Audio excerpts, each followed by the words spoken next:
उसका नाम है रासायनिक बल गतिविधि। ये क्लास 12 की है।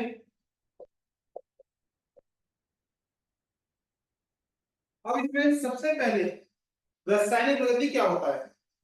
नहीं, रसायन विज्ञान की वह शाखा, रसायन विज्ञान की वह शाखा जिसके अंतर्गत अभिक्रिया वेग तथा उसके वेग को प्रभावित करने वाले कारकों का अध्ययन कहलाएगा, रासायनिक प्रगति कहलाता है। अब जो हमारा रासायनिक अभिक्रिया वेग है, वेग के आधार पर रासायनिक अभिक्रिया को निम्न भागों में बांटा गया है। फर्स्ट है तात्कालिक अभिक्रिया, दूसरी है अतिमंद अभिक्रिया और तीसरी है मंद अभिक्रिया। अब जो हमारी तात्कालिक अभिक्रिया होती है वो होती क्या है, यानी वे अभिक्रिया जिनका वेग इतना अधिक होता है कि सामान्य विधि के द्वारा मान नहीं जा सकता, जैसे कि HCl और NOH के बीच में रिएक्शन में क्या बनेगा, NOH और NaCl प्लस बार। ये होता, ये एग्जांपल हमारा इसका तात्कालिक अभिक्रिया का। अब नेक्स्ट है अतिमंद अभिक्रिया, मतलब अणुओं के मध्य होने वाली अभिक्रियाओं को आणविक अभिक्रिया कहते हैं। इन अभिक्रियाओं की गति कम होती है। इनमें कुछ अभिक्रियाएं इतनी कम होती है कि कई दिनों या वर्षों में कोई भी मापनीय परिवर्तन नहीं होता, जैसे कि कार्बन है हमारा। अब कार्बन का हीरे में रूपांतरण, कार्बन का हीरे में रूपांतरण,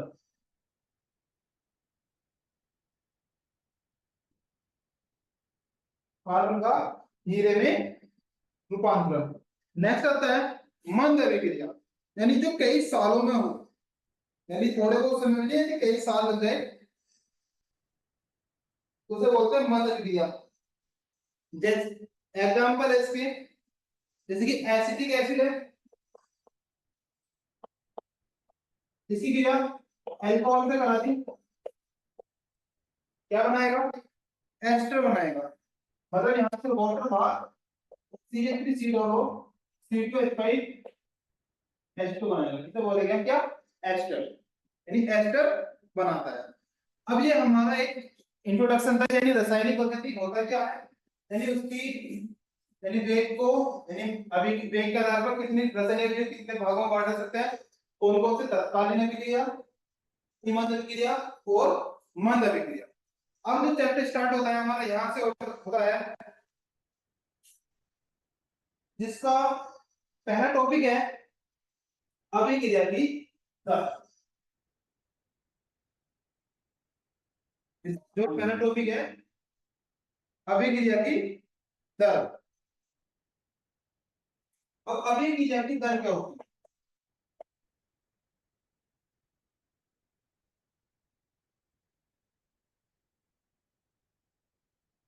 इसकी डेफिनेशन है इकाई समय में किसी रासायनिक अभिक्रिया में उपस्थित अभिकारक उत्पाद की सांद्रता में होने वाले परिवर्तन की दर को अभिक्रिया का वेग या अभिक्रिया की दर कह देते हैं। यानी जो हमारा अभिक्रिया की दर है उसे हम दो प्रकार से व्यक्त कर सकते हैं। कितने प्रकार से, दो प्रकार। फर्स्ट आता है जो किसी किसी एक अभिकारक की सांद्रता की कमी के वेग के रूप में, मतलब अभिकारक की सांद्रता में तो कमी होगी और उत्पाद की सांद्रता में क्या होगी, वृद्धि होगी। अभिकारक की सांद्रता में तो कमी होगी और उत्पाद में क्या होगी, वृद्धि होगी।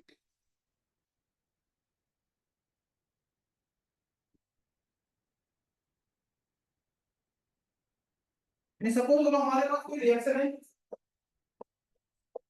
रिएक्टेंट टू प्रोडक्ट, ये हमारी रिएक्शन बनती है, यानी R से P। अब मैंने इसके लिए अभिक्रिया दर लिखी है, हम इसलिए अभिक्रिया की दर लिखता हूं, अभिक्रिया की दर इसके टर्म्स में, ये रिएक्टेंट के टर्म्स में, यानी आर की सांद्रता में कमी, यानी आर की सांद्रता में तो कमी होगी, और जो कमी होगी उसमें लगा समय, कमी में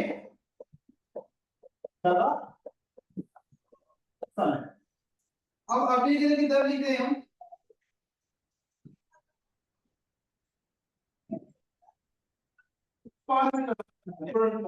पी की सांद्रता में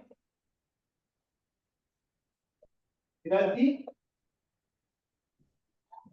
और वृद्धि में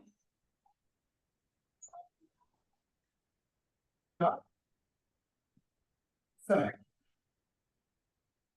यानी अब इन दोनों को मिला के आर सांद्रता मतलब माइनस, पी की सांद्रता में वृद्धि होगी तो प्लस। अभी ये प्लस और माइनस कैसे लगाए, अभी हम एक ग्राफ द्वारा समझते हैं इस बात को। तो कंबाइन करके फॉर्मूला लिखते हैं, यानी अभी क्रिया की दर, अभी इसका एक फॉर्मूला लिखते हैं, वो क्या है, प्लस माइनस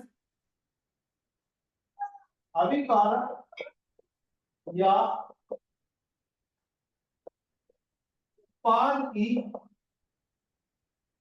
सांद्रता में परिवर्तन, मतलब इनकी सांद्रता में क्या होता है,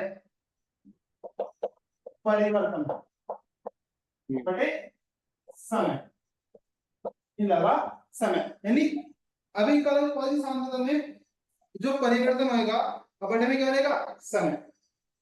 जो अभिक्रिया की दर होती है वो याद रखना हमेशा क्या होगी, पॉजिटिव होगी, यानी जो अभिक्रिया की दर निकल कर आएगी, याद रखना स्टार बना के लिखना चाहिए, अभिक्रिया की दर ऑलवेज पॉजिटिव, यानी अभिक्रिया की दर हमेशा क्या होगी, धनात्मक होगी।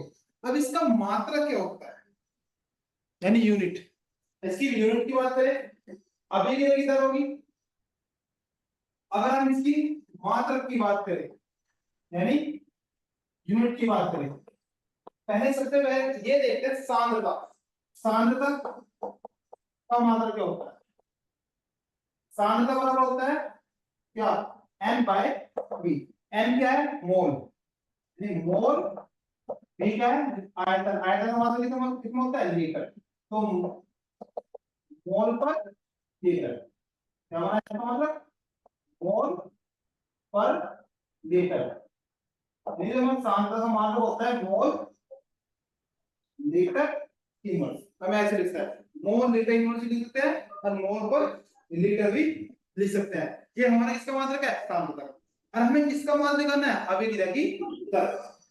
अब ध्यान से सुनो, जो अभी हमने लिखा है अभिक्रिया की दर का फॉर्मूला, उसमें क्या लिखा है, तो अभिक्रिया की दर का हमें मात्रक लिखना है, अभिक्रिया की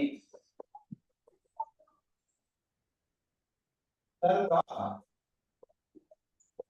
मात्रक, तो अभिक्रिया की दर का मात्रक होएगा वो कितना होगा, वो कैसे निकालेंगे, यानी सांद्रता, अभिकारक उत्पाद की सांद्रता में हो रहा था परिवर्तन बटे में समय, अभी सांद्रता का मात्रक कितना निकालना है, मोल लीटर इनवर्स, वो समय का मात्रक क्या होता है, सेकंड होता है, सेकंड, तो क्या बनेगा इसका मात्रक, mole litre inverse second inverse, क्या बोल सकते हैं, mole litre inverse second inverse. यहां से तुम्हारा एमसीक्यू बन सकता है कि अभिक्रिया की दर का मात्रक क्या होता है, क्या होता है, mole litre inverse second inverse, ये हमारी किसका मात्रक है, अभिक्रिया की दर का। अब अभिक्रिया की दर को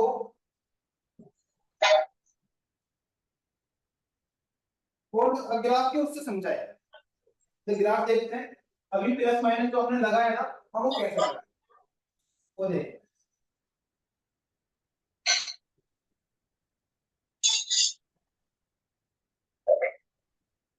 ये ग्राफ है, ये रिएक्टेंट है इधर, यानी अभिकारक, यहाँ पे क्या समय, टाइम, यहाँ पे क्या है उत्पाद, यहाँ पे क्या है समय, समय बढ़ रहा है, ठीक है। जैसे रिएक्टेंट बढ़ रही है, ये भी यहाँ क्या उत्पाद बढ़ रहा है। अब हमने पहले ग्राफ में ये ग्राफ दो है, एक पहला first graph second graph. First graph में क्या है, अभी कारक कोई भी रिएक्शन ले रहे हैं, अगर हम रिएक्शन करते हैं तो क्या होता है, अभी कारक की सांद्रता घटेगी जब भी उत्पाद बनेगा, नहीं अभी कारक की सांद्रता जैसे घटेगी तभी उत्पाद बनता हुआ चलेगा। अब हमने क्या काम करा, हमने माने अभी कारक की सांद्रता जैसी घटेगी, यानी जैसे समय बढ़ेगा वैसे वैसे अभी कारक की सांद्रता क्या होती है, चली जाएगी, घट चली जाएगी, और उत्पाद भी होगा, जैसे समय बढ़ेगा उत्पाद की सांद्रता भी क्या होगी, बढ़ेगी। यानी अभिकारक की सांद्रता जो होगी समय के साथ घटती है, और उत्पाद की सांद्रता जो होगी वो क्या होती है, समय के साथ बढ़ती है। अब अभिकारक की सांद्रता घटती है मतलब घट रहा है तो माइनस लगाओगे, यदि उत्पाद की सांद्रता बढ़ती है तो क्या लगाना उसका में प्लस लगाना आएगा। याद है ना अभी की टर्म का, अब माइनस प्लस तो है ही, ये तो रिएक्टेंट और प्रोडक्ट के टर्म्स में है, पर हमेशा जो अभिकारक की दर होती है ना वो क्या होती है, हमेशा पॉजिटिव ही रहती है।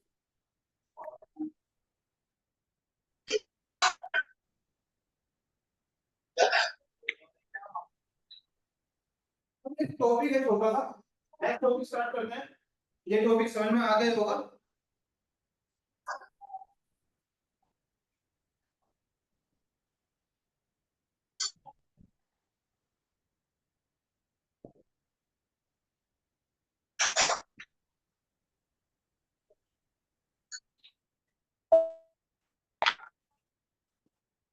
अभी क्रिया का वेग और स्टोइकोमेट्री संबंध, और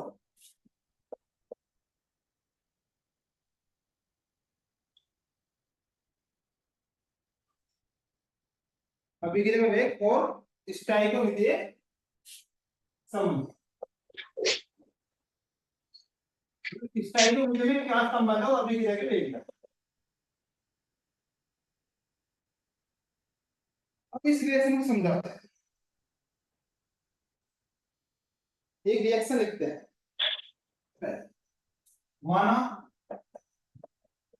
ए से बी को हमारी अभिक्रिया है, ए से बी को हमारी क्या है अभिक्रिया है, और मुझे इसके लिए अभिक्रिया का वेग लिखना है, क्या लिखना है अभिक्रिया का वेग कितना होगा,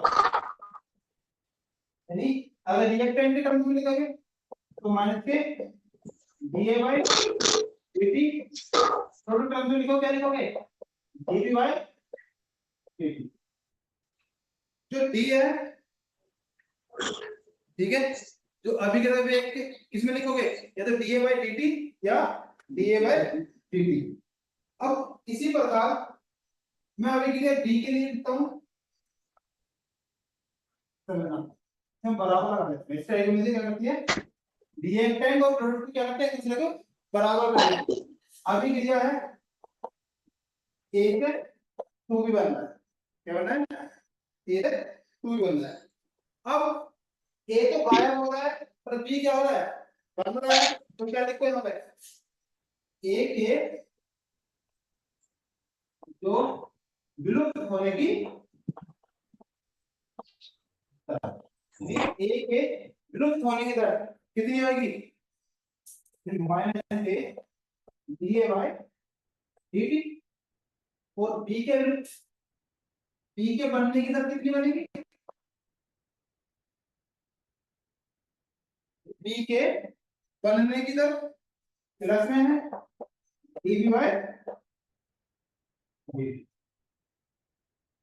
अब तो स्टोइकोमेट्रिक वाला हम क्या करते हैं, जितने समय में एक मोल क्रिया करता है उतने ही समय में बी के दो मोल बन जाते हैं। अर्थात कहने का मतलब यदि ए का एक मोल, यानी जितने समय में ए का एक मोल क्या करेगा क्रिया करेगा उतने ही समय में बी के कितने मोल बन जाएंगे हमारे पास दो मोल बन जाते हैं। तो इसका मतलब अर्थात है बी के बनने का वेग ए के विलुप्त होने के वेग से 2 गुना होता है। मतलब जो बी के बनने की दर होगी वो ए के विलुप्त होने की दर से कितना होगी, 2 गुना होगी। जैसे कि हम लिखना चाहे तो हम ऐसे लिख सकते हैं D A by dt 1/2 dp by dt। ये होती है हमारी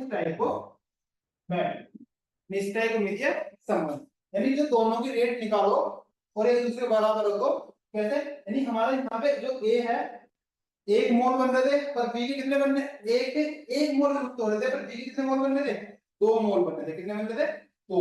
यानी ए का 1 मोल विलुप्त होएगा तो बी के कितने मोल बनते हैं, 2। तो यानी जो ए के बी के बनने की दर होगी, जो बी के बनने की दर होगी वो क्या होगी, ए के विलुप्त होने की जो दर होगी उसके 2 गुना होगा, से 2 गुना है। कितने गुना है, 2 गुना है। अगर हम इतनी बात समझ में आ जाए तो एक एग्जांपल लिखते हैं, उसको देखें कैसे करते हैं।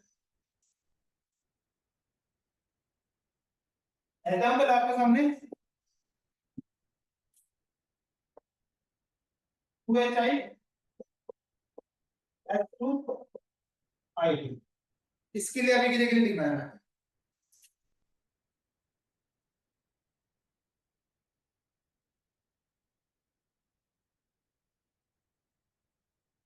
इसके लिए लिखते हैं यानी तापनी वेग में। एक तापनी वेग होता है और औसत वेग होता है, अभी तापनी को औसत वेग लिखना है। यानी इसके लिए लिखना है तो क्या लिखेंगे हम, रिएक्टेंट हो गया, ये प्रोडक्ट हो गया, कंसीडरेशन लिखोगे यानी HI के बिल्कुल HI कितने मोल युक्त हो रहे हैं, 2। पर H2 के 1 मोल बनना है और I2 के कितना मोल बनना है, 1 मोल बनना है। मतलब 2HI by dt बराबर 2 H2 by dt बराबर 3 I2 by dt। अब ये रिएक्टेंट है तो उसकी सांद्रता का माइनस करो, ये प्रोडक्ट है इसकी दर का आगे क्या लगाओ, प्लस, इसकी दर का क्या लगेगा, प्लस। इसी गुना में कितना है, 2, तो ये गुना में कितना रहेगा, डिवाइड 1/2। यानी ये हमारी क्या होती है, दर लिखने की होती है। किसी भी समीकरण के लिए अगर तुम्हें स्टैटिक मिलती है और अभिक्रिया वेग में संबंध निकालना हो तो हम इस प्रकार निकालते हैं। एक एग्जांपल और है,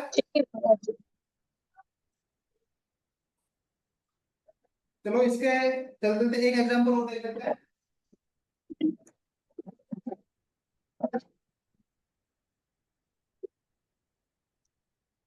N2 3N2 CO2 2NH3 NH3 3N2 और 2NH3। इसके लिए लिखना है, ये रिएक्टेंट है ये प्रोडक्ट है, तो रिएक्टेंट की दर लिखते हैं, मैदान क्या लिखी गई, कंसंट्रेशन N2 की by dt d H2 by dt और अब क्या d अमोनिया की लिखना है NH3 बाय dt। इसी गुना में कुछ नहीं है, इधर माइनस आएगा, यहाँ माइनस आएगा, पर इस गुना में कितना है 3, तो 1/3। इस गुना में कितना है 2, तो 1/2।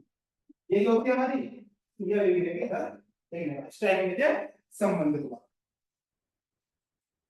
क्वेश्चन आ सकता है,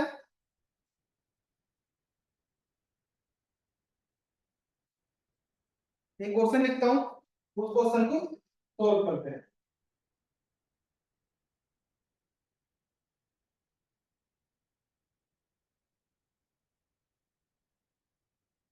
क्वेश्चन है दी गई समीकरण, दी गई अभिक्रिया,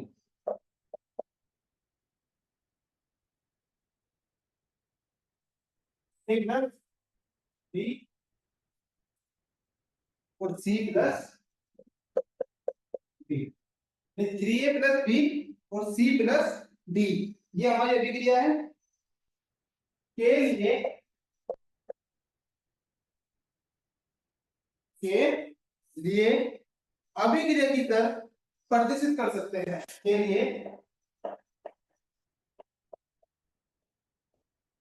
अभिक्रिया की कर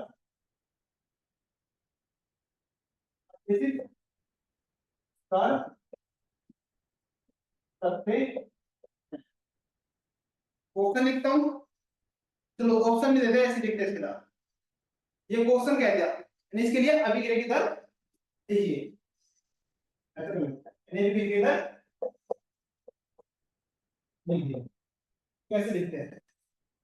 अभी मैंने बताया रिएक्टेंट के लिए DA by DT, DV by DT, DC by DT और डीटी बाय डीटी, ऐसे लिखना है।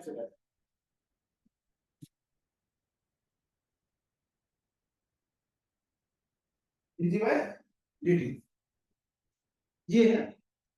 अब इसके लिए लिखना है रिएक्टेंट के लिए 1/3 आएगा, क्यों 3 गुना में तो माइनस लगाओगे, रिएक्टेंट है तो माइनस बी, रिएक्टेंट है माइनस सी, गुना में कुछ नहीं है प्लस, गुना में कुछ नहीं है तो प्लस। ये होती है इसके लिए क्या दर लिखना।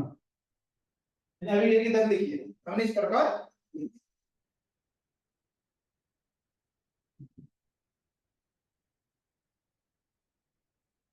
ठीक है। चलो एक क्वेश्चन और करते हैं इसी टाइप से, यानी एक टी आर माइनस प्लस से कैसे लिख लेना 5 D R minus D R O 3 minus 6h minus क्या लिखते हैं इससे आगे है 3 पी आर 2 प्लस एच 2। पर उसने कह दी जिनके नीचे मैंने अंडरलाइन करी है सिर्फ उनके टर्म्स में क्या लिखनी है अभिक्रिया की दर लिखनी है, यानी जिसके बीच में जिसके जिसमें मैंने अंडरलाइन करी है सिर्फ उसके टर्म्स में लिखनी है क्या अभिक्रिया की दर। ये लिख के लाओगे, ये क्या होगा तुम्हारा होमवर्क।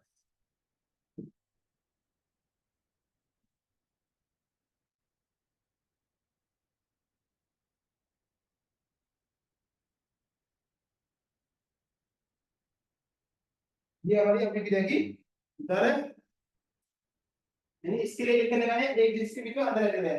तो साथ में इसके लिए ए, यानी जिन जिन जिन के टर्म्स में यानी जहां जहां मैंने अंडरलाइन करा है क्वेश्चन ये आया हुआ है एमसीक्यू में अंडरलाइन कर रखी थी और पूछ ली थी अभी एक समीकरण या वेग नियम, वेग समीकरण या वेग नियम।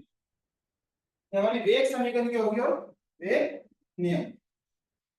वेग किसी का भी नियम लिखना हो यानी कि वेग, यानी कि वेग स्थिरांक, यानी कि वेग स्थिरांक और गुना में क्या अभिकारक की सांद्रता, क्या अभिकारक की सांद्रता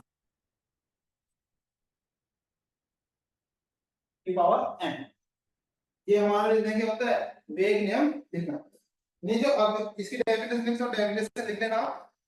अभिक्रिया का वेग तथा अभिकारकों की सांद्रता में संबंध स्थापित करने वाले समीकरण को अभिक्रिया के वेग समीकरण या अभिक्रिया के वेग नियम कहलाती है।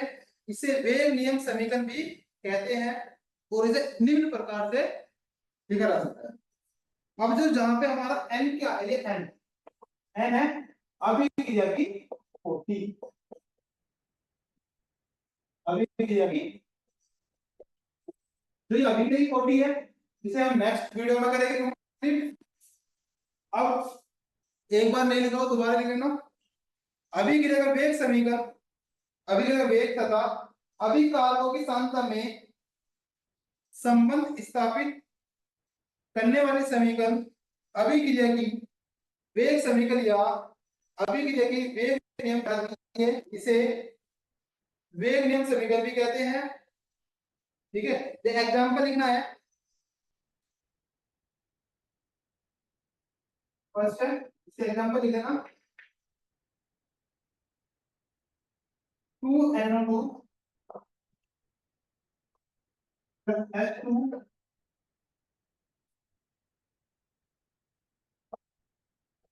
N2 plus H2 N2 plus H2 इसके लिए हमें रेट लिखना है, यानी जो इसका रेट लिखना है यानी धन लिखी जाएगी, समानुपाती निशान लगाइए और अभिकारक की टर्म से लिखिए कंसंट्रेशन इसकी पावर 2 और ये लिखी भाई है इसकी पावर यानी 1, इसका निशान लगाएंगे स्मॉल के रिप्रेजेंटेशन करेंगे, कैपिटल के ही क्या स्मॉल के